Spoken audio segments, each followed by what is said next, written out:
Shalom saudara-saudari yang terkasih di dalam Kristus. Senang rasanya bisa kembali berjumpa di renungan pada hari ini. Hari ini kita akan merenungkan sebuah kebenaran yang sangat mendalam dari perkataan Yesus di dalam Yohanes 15 ayat 14-17. Dengan judul renungan pada hari ini adalah dipilih untuk menghasilkan buah. Namun, sebelum kita memulai renungan pada hari ini, marilah kita berdoa. Bapa kami yang di surga, terima kasih untuk anugerah yang Engkau berikan pada pagi hari ini. Terima kasih karena Engkau telah memberikan kami nafas kehidupan yang baru. Dan Tuhan, sebelum kami memulai segala aktivitas pada hari ini, kami datang ke hadirat-Mu untuk mendengarkan firman. Tuhan, bimbinglah kami sehingga kami bisa mengerti apa maksud dari renungan yang akan Engkau ajarkan pada hari ini. Dan mampukan kami agar hati kami mau menerima firman yang Engkau tanamkan bagi kami pada hari ini. Dan mampukan kami untuk menjadi pelaku firman Tuhan. Sehingga melalui tutur kata kami, sikap dan perbuatan kami, kasih-Mu tercermin di dalam kehidupan kami.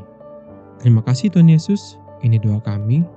Hanya di dalam nama-Mu, Tuhan Yesus Kristus, Tuhan dan Juru Selamat kami. Haleluya. Amin. Yohanes 15 ayat 14-17. Kamu adalah sahabatku, jikalau kamu berbuat apa yang kuperintahkan kepadamu. Aku tidak menyebut kamu lagi hamba, sebab hamba tidak tahu apa yang diperbuat oleh tuannya. Tetapi aku menyebut kamu sahabat, karena aku telah memberitahukan kepada kamu segala sesuatu yang telah kudengar dari Bapa-Ku. Bukan kamu yang memilih aku, tetapi akulah yang memilih kamu. Dan aku telah menetapkan kamu supaya kamu pergi dan menghasilkan buah, dan buahmu itu tetap. Supaya apa yang kamu minta kepada Bapa dalam namaku, diberikannya kepadamu. Inilah perintahku kepadamu. Kasihilah seorang akan yang lain. Yesus berkata, kamu adalah sahabatku. Jikalau kamu berbuat apa yang kuperintahkan kepadamu, aku tidak menyebut lagi kamu hamba, tetapi aku menyebut kamu sahabat. Bukan kamu yang memilih aku, tetapi akulah yang memilih kamu. Kata-kata ini sangat indah dan menggetarkan hati kita. Bayangkan, Tuhan yang Maha Kuasa, Sang Pencipta alam semesta, memilih kita sebagai sahabatnya. Bukan sekadar hamba yang hanya menjalankan perintah tanpa hubungan, tetapi sahabat. Ada hubungan yang intim dan saling percaya antara Tuhan dan kita. Dan yang lebih luar biasa lagi, Yesus yang memilih kita, bukan kita yang memilihnya. Ini adalah sebuah pilihan yang penuh kasih dan perhatian. Saudara-saudari, setiap orang yang dipilih oleh Tuhan memiliki tujuan yang mulia. Aku telah memilih kamu, dan aku menetapkan kamu, supaya kamu pergi dan menghasilkan buah, dan buahmu itu tetap. Tuhan memilih kita bukan tanpa tujuan. Dia menetapkan kita untuk menghasilkan buah yang kekal, buah yang membawa kemuliaan baginya. Namun, apa yang dimaksud dengan buah yang dimaksud oleh Tuhan? Buah itu adalah hasil dari kehidupan yang berakar dalam Kristus. Buah yang dimaksud bisa berupa karakter Kristus yang tercermin di dalam kehidupan kita, seperti kasih, kesabaran, kebaikan, dan pengampunan.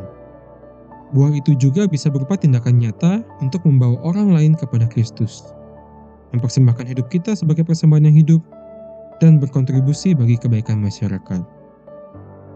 Setiap peran yang kita jalani, entah sebagai orang tua, anak, suami, istri, pekerja, pimpinan, atau anggota masyarakat lainnya adalah kesempatan bagi kita untuk menghasilkan buah. Tuhan tidak melihat kita berdasarkan status atau jabatan, tetapi pada kesetiaan kita dalam menjalani peran yang Dia berikan. Pertanyaannya adalah, buah apa yang Tuhan ingin kita hasilkan melalui peran kita saat ini? Mari kita lihat kisah seorang anak muda bernama Alvin, seorang pemulung yang dengan tekad dan semangat tinggi berhasil meraih penghargaan sebagai pemuda berprestasi di Kemenpora. Meskipun hidup dalam keterbatasan, Alvin tidak membiarkan keadaannya menghalanginya. Ia berusaha keras mengejar pendidikan dan meraih prestasi, bahkan menginspirasi banyak orang. Dari kisah ini kita belajar bahwa tidak ada peran yang terlalu kecil di mata Tuhan. Jika kita setia dan tekun dalam peran yang Tuhan berikan, kita akan dapat menghasilkan buah yang besar, seperti yang dilakukan Alvin, meski dengan latar belakang yang sederhana. Saudara-saudari, melalui kisah ini, kita diajak untuk merenungkan tentang kehidupan kita sendiri.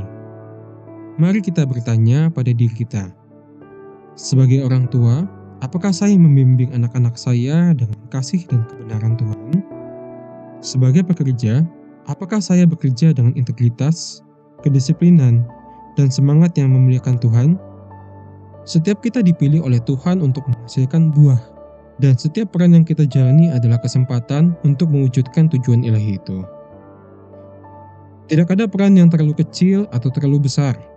Setiap langkah kita, bila dilakukan dengan kasih dan kesetiaan, dapat menghasilkan buah yang bertahan lama dan mengubah dunia di sekitar kita. Yesus menutup bagian ini dengan sebuah perintah yang sederhana namun sangat dalam. Inilah perintahku kepadamu, kasihilah seseorang akan yang lain. Kasih adalah buah utama yang Tuhan ingin kita hasilkan. Dalam setiap peran kita, mari kita tunjukkan kasih yang tidak hanya terbatas pada kata-kata, tetapi juga dalam tindakan nyata. Kasih adalah bukti nyata bahwa kita adalah murid Kristus, sahabatnya yang dipilih untuk menghasilkan buah yang kekal. Mari kita menjalani hidup kita dengan kasih sebagai respons terhadap panggilan Tuhan yang memilih kita. Dengan kasih, kita memuliakan Tuhan dan menjadi berkat bagi sesama. Tuhan memberkati kita semua. Tuhan Yesus yang penuh kasih, terima kasih karena Engkau telah memilih kami bukan sebagai hamba, melainkan sebagai sahabat-Mu. Terima kasih karena dalam kasih-Mu, Engkau memberikan kami peran-peran yang bermakna di dalam hidup ini. Tuhan, tolong kami, agar kami tidak menyia-nyiakan kepercayaan-Mu, melainkan setia menjalani peran kami dengan penuh tanggung jawab dan kasih. Biarlah melalui hidup kami, buah-buah kebaikan, kasih, dan kebenaran dapat terlihat dan bertahan. Tuntunlah hati dan langkah kami, agar kami selalu bertanya, apa yang Engkau kehendaki dalam peran ini Tuhan? Dan mampukan kami menjawabnya dengan tindakan nyata dan dalam kasih. Kami mau menyerahkan hidup kami ke dalam tangan-Mu, dan pakailah kami sesuai kehendak-Mu untuk menjadi terang dan berkat bagi sesama. Di dalam nama Tuhan Yesus Kristus, sahabat sejati kami, dan juru selamat kami. Kami berdoa dan mengucap syukur. Haleluya. Amin.